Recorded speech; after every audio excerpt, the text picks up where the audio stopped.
Hey folks, Tower Tech here. I've got married, as you know. Done a couple of vlogs on this, and hopefully you enjoyed the wedding video that I uploaded. This vlog really is just reflecting on how photographing my own wedding went. Did a vlog on that a couple of weeks ago.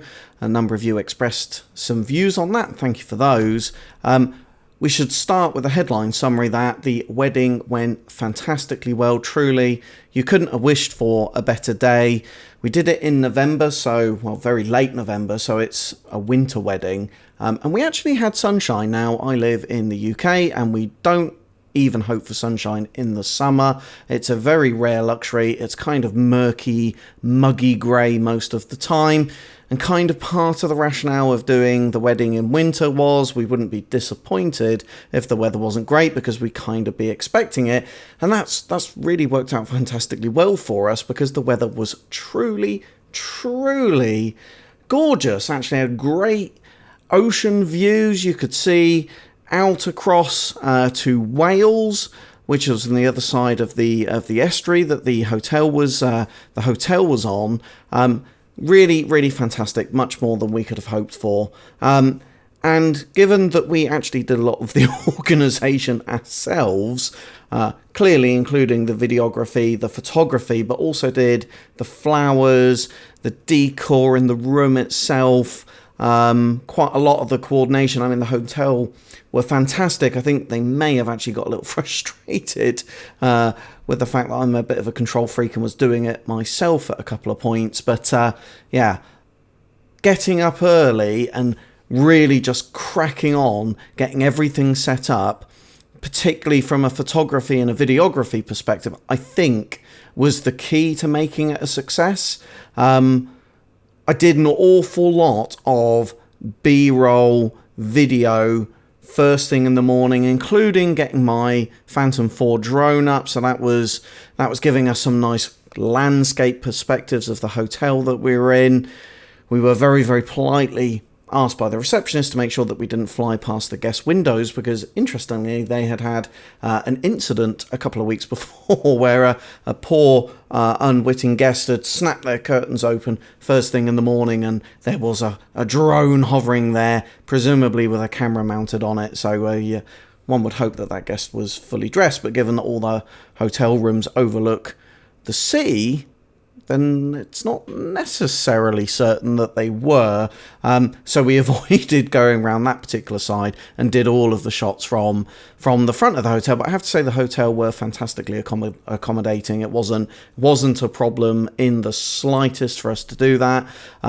So yeah, and the registrars who actually did the ceremony as well were extremely accommodating, but we'll come back to that. So got up early, did a whole load of B-roll with the drone.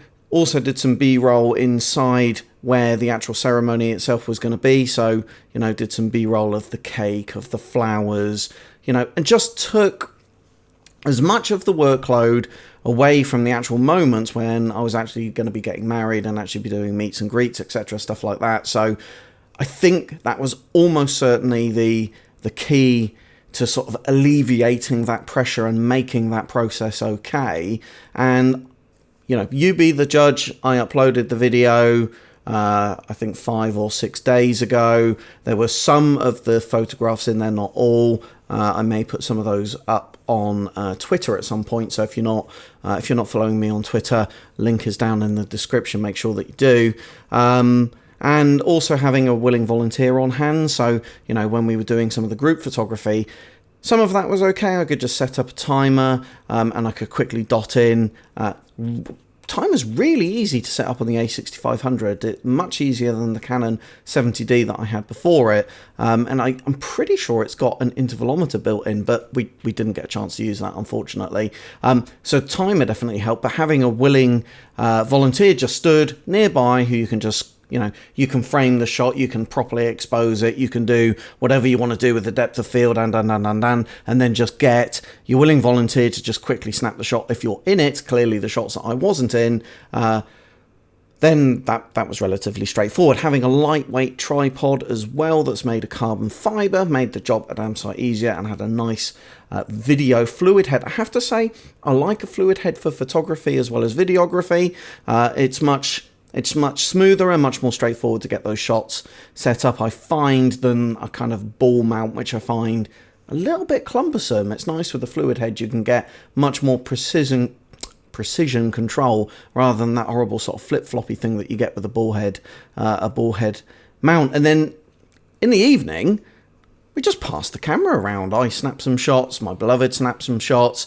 We just passed it to different people, and actually there's something really nice about those impromptu shots where someone doesn't always necessarily know you're taking the picture, and they're much more natural. You get the much more real expression in those shots than you do with those kind of artificially posed shots that you get from wedding photographers.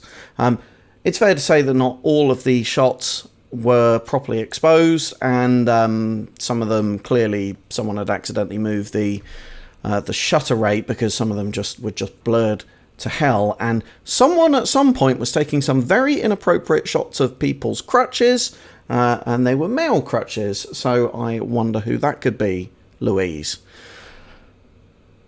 Anyway, I think in summary, it was a success. I didn't find it anywhere near as intrusive as I thought that I might do on the day. That definitely was to do with the fact that I'd taken a lot of the workload out and done so much of that B-roll, and actually quite a lot of the photography early in the morning, so that just meant that you could be quite targeted and quite specific on the things that you were taking shots of actually during the ceremony. So all in all, I think it was a success.